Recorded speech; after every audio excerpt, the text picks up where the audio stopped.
নমস্কার বন্ধুরা, আজকে যে আমি ভিডিও করে দেখাচ্ছি এই কম্পোস্ট সার কিভাবে তৈরি করা হবে তার পদ্ধতি আমি করে দেখাচ্ছি। আপনারা প্রথমে এই গুঠিয়াকে 24 ঘন্টা চৌবাচ্চাতে জলে ফেলবেন। তো এই চৌবাচ্চাটি আমি আপনাদের দেখাবো।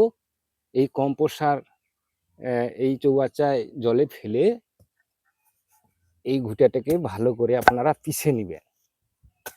এরকম মুগুর দিয়ে ভালো করে পিষে নেবেন।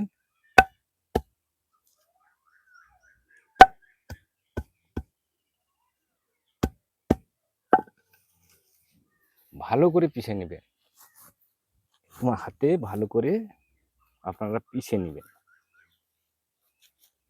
ধুলোর মতন করে এরকম পিষে নেবেন।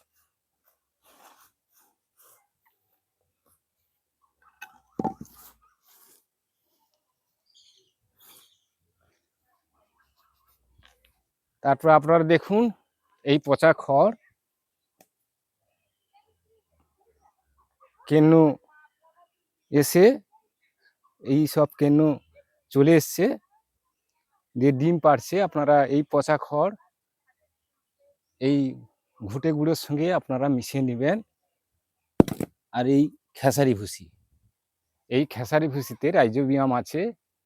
আপনারা এই খেসারি ভুসি এক ঝুড়ি এর সঙ্গে মিশিয়ে নিয়ে ভালো করে মিশিয়ে নেবেন। এরপরে আপনারা দেখুন এই চৌবাচ্চা,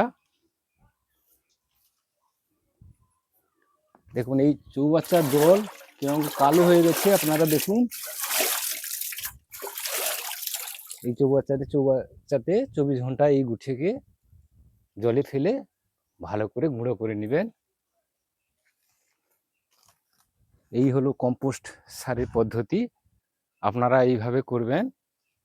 এই বলে সবাইকে ধন্যবাদ জানিয়ে আমি এই কম্পোস্ট সারের পদ্ধতি আপনাদের দেখালাম।